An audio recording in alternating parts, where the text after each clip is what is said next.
আজকে আমরা দেশের একটা ক্রান্তি লগ্নে আমরা এসেছিলাম। সম্মানিত অন্তর্বর্তীকালীন সরকারের প্রধান উপদেষ্টা আমাদের সম্মানিত ইউনূস সাহেবের সাথে আমরা একান্ত আলোচনার জন্যে। সেখানে আমাদের আফিন্দি ভাই তো কথাগুলো বলেছে, তবে আমরা তাকে বলেছিলাম যে জুলাই আগস্টের যে অভ্যুত্থান হয়েছে, হাজার হাজার মায়ের কোল সন্তান হারা হয়েছে, অনেক আমার উদীয়মান বাংলাদেশের ভবিষ্যৎ সন্তানগুলো চক্ষু হারিয়েছে, অনেকে পঙ্গুত্ব বরণ করেছে। এতগুলো ত্যাগের পরে আমরা এই দেশটাকে সুন্দর একটা দেশ হিসাবে আমরা পাব। আমরা বলেছিলাম সম্মানিত উপদেষ্টাকে প্রধান যে আপনি তখন আমাদের দেশে ছিলেন না। আমাদের দেশ এবং আমাদের দেশের মানুষের প্রয়োজনে আমরা আপনাকে নিয়ে এসেছিলাম। আমরা একত্রে সুন্দর দেশ গড়ার লক্ষ্যে মাঝখানে চলার পথে আপনি হয়তোবা কষ্ট পেয়েছেন বা আপনাকে কাজ করার সুযোগ দেওয়া হচ্ছে না, বিভিন্ন কায়দায় মানসিক ব্রেন বিভিন্ন ধরনের টর্চার আপনার উপরে চলছে, এটা আমরা অনুভব করছি।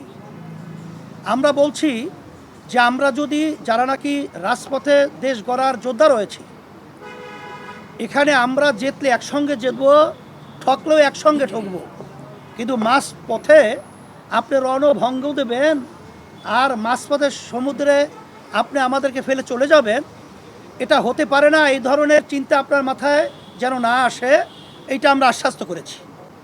আর সাথে সাথে আমার ভাই তো বলেছেন যে আমরা প্রয়োজনীয় সংস্কার যদি না হয়, জাতির যে একটা প্রত্যাশা সুষ্ঠু একটা নির্বাচন, সেখানে পেশিশক্তি, সেখানে কালো টাকার দৌরাত্ম্য সহ বিভিন্ন পর্যায়ে ঘাপটি মেরে যারা নাকি নির্বাচনকে প্রশ্নবিদ্ধ করবে, এই বিষয়গুলো যদি সংস্কার না হয়, সেখানে নির্বাচন তো আবার সেই বিগত দিনের ইতিহাস যেখানে কলঙ্কিত, সেই আবার এই 24 যে আগস্টের যে অভ্যুত্থান, সেটা আবার বাস্তবায়ন হবে, এটা আমরা চাই না।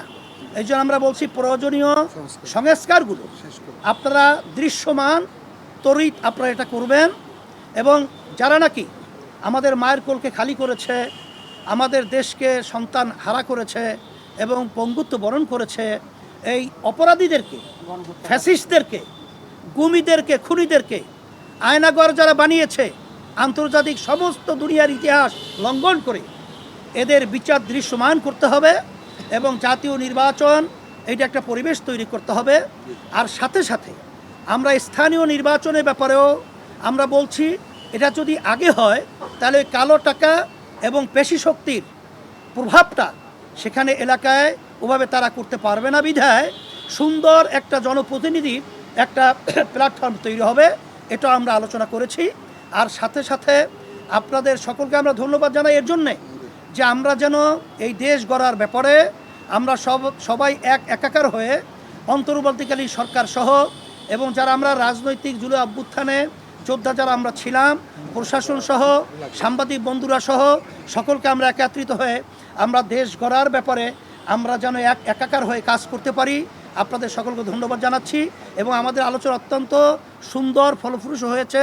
এবং বলেছি আমরা যে আমাদের সকলেই আমরা অনেকে তো দাবি করি ডিসেম্বর নির্বাচন হওয়া, 25, কেউ দাবি করি রমজান, কেউ দাবি করি অমুক। আমরা বলেছি আপনারা সময় তো খুব বেশি এখানে হেরফের না, আপনি বলছেন জুনের মধ্যে।